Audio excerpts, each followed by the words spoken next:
Assalamualaikum warahmatullahi wabarakatuh. Kembali lagi belajar bersama Bu Lila.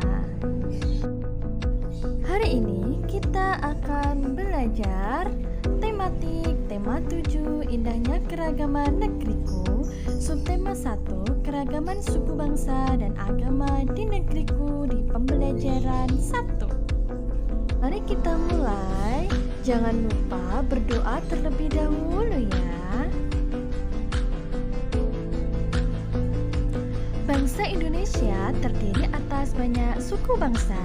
Suku bangsa apa sajakah itu?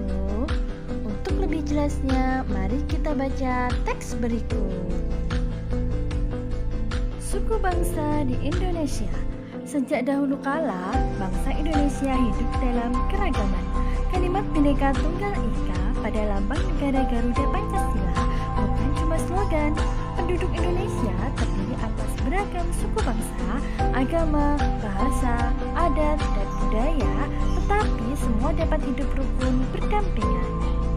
Berdasarkan hasil sensus Badan Pusat Statistik BPS tahun 2010, bangsa Indonesia terdiri atas 1.331 suku. Berdasarkan sensus itu pula, suku bangsa terbesar adalah suku Jawa yang meliputi 40,2% dari penduduk Indonesia. Suku Jawa ini merupakan gabungan dari suku-suku bangsa di Pulau Jawa, yaitu Jawa, Osing, Tengger, Samin, Bawean, Naga, dan suku-suku lainnya. Suku yang paling sedikit jumlahnya adalah suku Nias dengan jumlah 1.041.925 jiwa atau hanya 0,44% dari jumlah penduduk Indonesia. Namun, suku-suku Papua yang terdiri atas 466 suku jumlahnya hanya 2.693.630 jiwa atau 1,14% dari jumlah penduduk Indonesia. Sedangkan etnis Tionghoa jumlahnya 2.832.510 jiwa atau 1,2% penduduk Indonesia. Setelah membaca teks tersebut, anak-anak, silahkan kalian mencari kata sulit yang ditemukan pada bacaan tersebut. Sebagai contohnya, kata sulit yang ditemukan adalah etnis, artinya suku bangsa. Anak-anak bisa cari yang lain ya. Selanjutnya, soal yang nomor 2, anak-anak diminta untuk mencari pokok pikiran paragraf 1 dan 2. Pokok pikiran paragraf 1 adalah Indonesia memiliki beraneka ragaman namun tetap hidup rukun seperti yang tercantum pada Bhinneka Tunggal Ika. Paragraf kedua yaitu suku Indonesia sebanyak 1.331 suku bangsa, bukti Indonesia beraneka ragam. Untuk jawaban pokok pikiran paragraf 1 dan paragraf 2 jangan lupa kalian catat di buku catatan kalian masing-masing ya. Berikut cara menentukan pokok pikiran pada paragraf sebagai berikut. 1.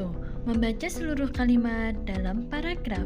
2. Menandai kalimat awal, kalimat akhir, atau kalimat awal dan kalimat akhir paragraf. 3. Menandai pikiran pokok yang terdapat di awal, akhir, atau awal dan akhir pada paragraf. Dari kegiatan sebelumnya, anak-anak mengetahui bahwa di Indonesia terdapat ribuan suku bangsa. Setiap suku bangsa kemungkinan memiliki kebiasaan dan cara hidup berbeda. Salah satu contoh perbedaan cara hidup adalah transportasi. Pada zaman dahulu, alat transportasi menggunakan tenaga hewan seperti gambar-gambar berikut. Bisa kita ketahui bahwa terdapat gambar pedati sapi, bendi, pedati kerbau. Apakah di daerahmu masih dijumpai alat transportasi seperti pada gambar di atas? Coba ceritakan kepada teman-temanmu, apakah teman-temanmu juga menjumpai jenis alat transportasi seperti yang kamu sebutkan?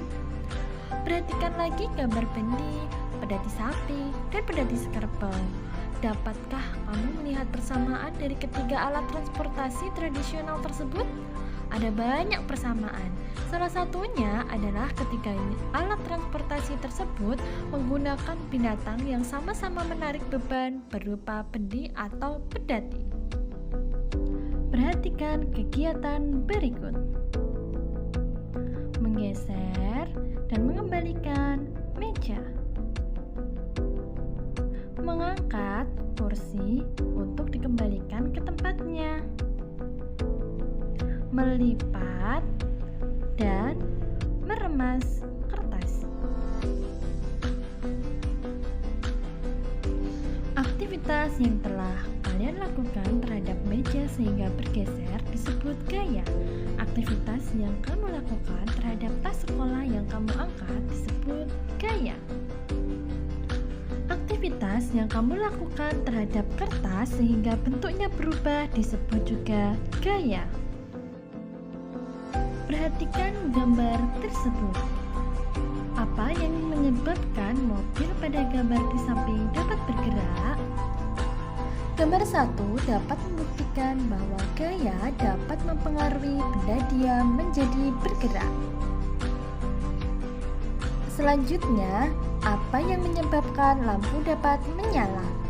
Gambar 2, karena adanya aliran listrik yang dialirkan melalui sambungan kabel menuju lampu. Gambar 3, apa yang menyebabkan jarum menempel pada batang magnet? Gambar 3, karena jarum terbuat dari besi. Magnet menarik kuat suatu benda yang berbahan dari besi. Gambar 4, apa yang menyebabkan buah jatuh dari pohon? Gambar 4, buah jatuh dari pohon itu dikarenakan adanya gaya gravitasi bumi dan juga buah tersebut sudah mengalami kematangan. Perhatikan gambar berikut. Gaya otot yang dilakukan oleh tenaga manusia dan hewan. Tarikan kuat yang dihasilkan oleh para pemain tarik tambang diakibatkan adanya gaya otot yang bekerja pada organ tubuh, bagian tangan dan juga kaki. Sehingga dalam permainan tarik tambang, kekuatan tarikan sangat menentukan kemenangan. Selanjutnya, gaya otot yang digunakan pengrajin gerabah adalah untuk membuat bentuk yang diinginkan. Gaya otot yang digunakan saat menggendong anak adalah agar kuat mengangkat beban atau anak yang digendong. Yang terakhir yaitu tarikan yang kuat yang dihasilkan oleh kerbau saat menarik pedati adalah pedati menjadi bergerak atau bergeser mengikuti arah kerbau. Nah, anak-anak, salah satu kegiatan yang melibatkan gaya otot adalah membuat gerabah. Untuk itu, mari kita baca sama-sama teks tersebut. Seni gerabah di Indonesia.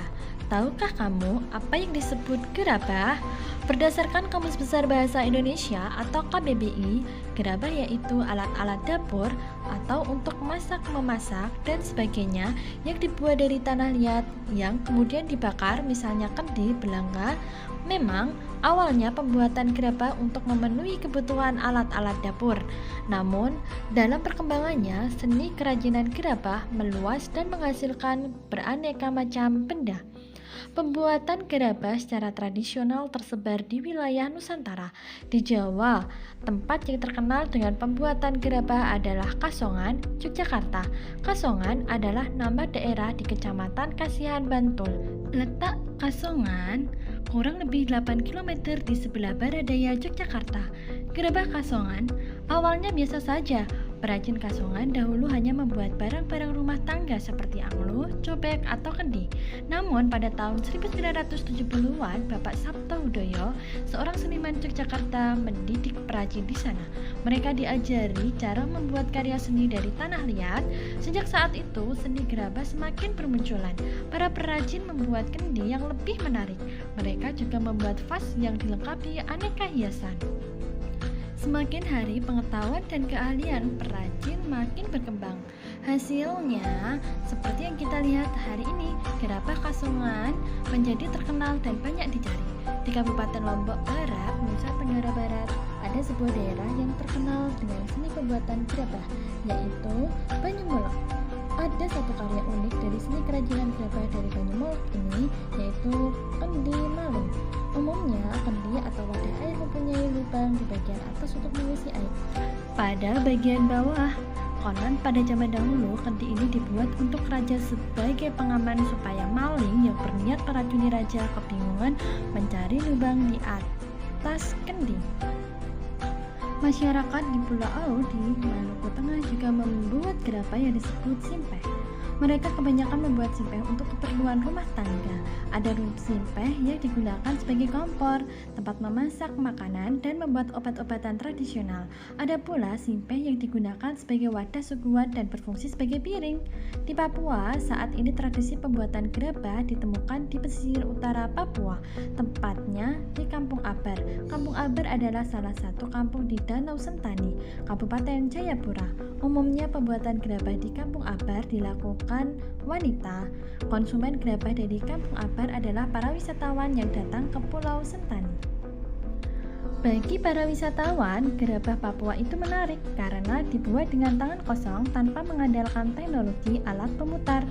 Bentuknya yang tidak halus dengan motif-motif khas Sentani juga merupakan daya tarik gerabah Papua. Terima kasih anak-anak. Sampai jumpa di pembelajaran selanjutnya. Wassalamualaikum warahmatullahi wabarakatuh.